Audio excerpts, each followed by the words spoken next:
Okay hello, तो हमने Bohr's model के बारे में पोस्टुलेट्स भी देख लिए और पूरा का पूरा मॉडल भी देख लिया। अब हम क्या देखेंगे, उनके अचीवमेंट्स। बेसिकली जो अभी तक हमने डिस्कस किया वो सब कुछ उनके अचीवमेंट के अंदर ही आता है।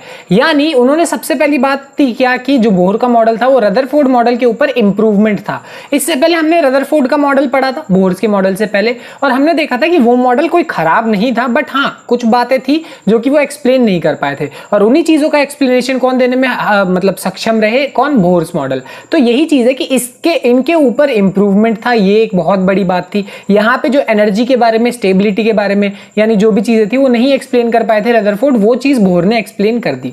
अगली चीज क्या है, स्टेबिलिटी एक्सप्लेन कर पाना, कि मेरे पास जो हाइड्रोजन है या फिर कुछ भी जो इलेक्ट्रॉन है वो रिवॉल्व कर रहा है, तो वो अपनी एनर्जी क्यों नहीं लूज कर रहा है। एक बहुत बड़ा सवाल था रदरफोर्ड के ऊपर कि इलेक्ट्रॉन मूव कर रहा है, जैसे तुम भी मूव करोगे तो अपनी एनर्जी लूज करोगे, तो इलेक्ट्रॉन भी मूव कर रहा है तो एनर्जी क्यों नहीं लूज कर पा रहा वो, और कंटिन्यूअस घूमता कैसे रह रहा है, एनर्जी कहां से आ रही है उसके पास। तो इसका आंसर किसने दिया, हमने, बोर ने दिया। ठीक है, अब अगली बात हमारे पास वो क्या है कि लाइन स्पेक्ट्रा। ये हम लोगों ने जो एटॉमिक स्पेक्ट्रा पढ़ा, absorption spectra, emission spectra, line spectra, जितनी भी सारी चीजें पढ़ी वो सारे के सारे जो हाइड्रोजन एटम के बारे में सबका एक्सप्लेनेशन किसने दिया था, बोर्स के मॉडल ने दिया था। तो ये सारी की सारी बातें इनके अचीवमेंट्स के अंदर ही आती है। बट क्या रदरफोर्ड का मॉडल परफेक्ट था, उसमें कोई प्रॉब्लम ही नहीं थी? नहीं, ऐसा बिल्कुल भी नहीं है। उनके मॉडल में बहुत सारी लिमिटेशंस, बहुत सारे ड्रॉबैक्स, बहुत सारी कमियां खामियां थी, वो देखते हैं यहाँ पे, ध्यान से सुनो। सबसे पहली चीज क्या है, डुबलेट। डुबलेट का क्या मतलब होता है कि होता है क्या है, कभी कभी ना हमारे पास जो स्पेक्ट्रल लाइंस होती है, जो हम लोगों ने स्पेक्ट्रल लाइंस पढ़ा है, वो इतनी पास होती है कि वो लगता है कि एक ही लाइन है। तुम्हें देखने में लगेगा लाइक 589.6 और 589.0। अब तुम्हें लगेगा 0.6 का फर्क है, बट बहुत बड़ा फर्क है। नहीं, 0.6 नैनोमीटर का फर्क है, और नैनोमीटर समझते हो, 0.6 इंटू 10⁻⁹ का फर्क, यानी 0.6 अपॉन में 1 2 3 4 5 6 7 8 9, इतने बड़े, मतलब इतने सारे जीरो इसके नीचे। ओवरऑल कहने का मतलब इन दोनों के बीच में जो फर्क है वो बहुत छोटा है, और ऐसा कई बार होता है कि स्पेक्ट्रम में कुछ लाइंस ऐसी होती हैं जो कि इतनी पास होती हैं वो देखने में लगता है कि एक लाइन हो सकता है तुम्हारे सामने ऐसी लाइन रखी हो और तुम्हें लग रहा हो कि वो एक लाइन है, बट नहीं, उसके अंदर ऐसे दो लाइंस हो सकती हैं। तो इस चीज को वो एक्सप्लेन करने में नहीं वो हो पाए थे, क्योंकि बाद में पता चला कि ऐसा भी हो सकता है, और इस चीज को एक्सप्लेन नहीं कर पाए। ठीक है, कि ऐसा क्यों होता है कि वो मेरे पास इतनी पतली पतली, इतने साथ में लाइंस हैं। ठीक है, अगली बात जो कि वो नहीं एक्सप्लेन कर पाए थे कि क्या है line spectrum other than hydrogen. ये बहुत इंपॉर्टेंट बात है।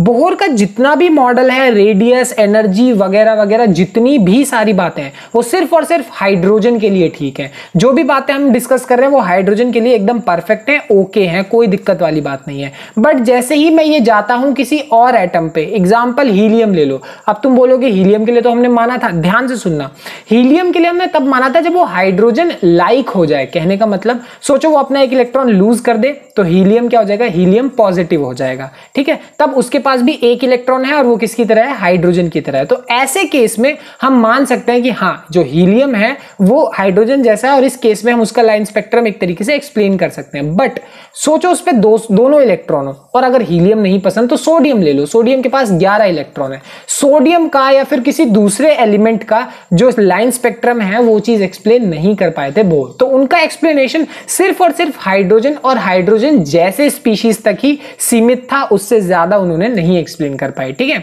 अगली बात ध्यान से सुनो। अगली बात वो ये है कि वो एक्सप्लेन नहीं कर पाए थे ज़ीमन इफेक्ट। ज़ीमन इफेक्ट का क्या मतलब है, होता यह है कि जब भी स्पेक्ट्रल लाइंस किसके कांटेक्ट में आती है, मैग्नेटिक फील्ड के कांटेक्ट में, या फिर वो कांटेक्ट में आती है किसके कांटेक्ट में, इलेक्ट्रिक फील्ड के कांटेक्ट में। ठीक है, यानी जब स्पेक्ट्रल लाइंस मैग्नेटिक फील्ड या इलेक्ट्रिक फील्ड के कांटेक्ट में आती है तो वो ऐसे स्प्लिट हो जाती है। लाइक ये एक लाइन है और जैसे ही मैग्नेटिक फील्ड या इलेक्ट्रिक फील्ड लगाओगे तो वो होता है स्प्लिट हो जाती है। जैसे यहां देख सकते हो एक लाइन 3 लाइन में स्प्लिट हो गई है। जरूरी नहीं है हर बार ऐसा ही हो कि एक ही लाइन 3 लाइन में स्प्लिट हो, बट मेजरली यही होता है कि वो मैग्नेटिक फील्ड या इलेक्ट्रिक फील्ड की वजह से स्प्लिट होने लगती है।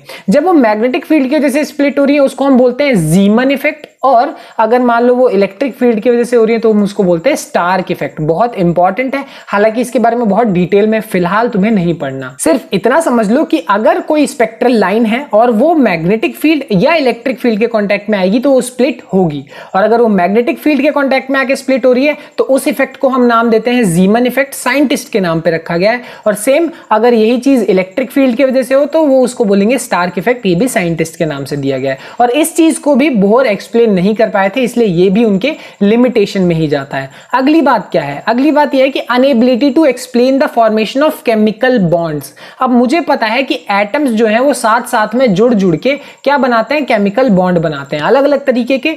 कोई केमिकल मतलब मेरे पास आयनिक बॉन्ड होता है, कभी कभी मेरे पास कोवेलेंट बॉन्ड होता है, या कोई दूसरे टाइप का बॉन्ड होता है। बोहर का मॉडल इस चीज को एक्सप्लेन कर नहीं पाया था कि यहां पे जो मेरे पास बॉन्ड्स बन रहे हैं, जो एटम्स हैं वो कंबाइन होकर मॉलिक्यूल्स बना रहे हैं, वो कैसे बना पा रहे हैं। तो ये सारे के सारे उनके लिमिटेशंस के अंदर जाते हैं। तो ओवरऑल कहा जाए तो ये मॉडल भी फेल हो गया। प्लीज ये मत बोलना कि अगर ये फेलियर है तो हम इसको पढ़ क्यों रहे हैं। इसका रीजन होता है, वो मैं कभी बहुत आराम से बैठ के तुम्हें समझाऊंगा। बट हाँ, ये सारी इनकी कमियां खामियां हैं। बाकी इसको कंप्लीट करने के लिए कुछ नया करेंगे, कुछ नया मॉडल देखेंगे जो इन कमियों को ठीक कर देगा। बाकी मिलते हैं अब अगली क्लास में। Bye bye.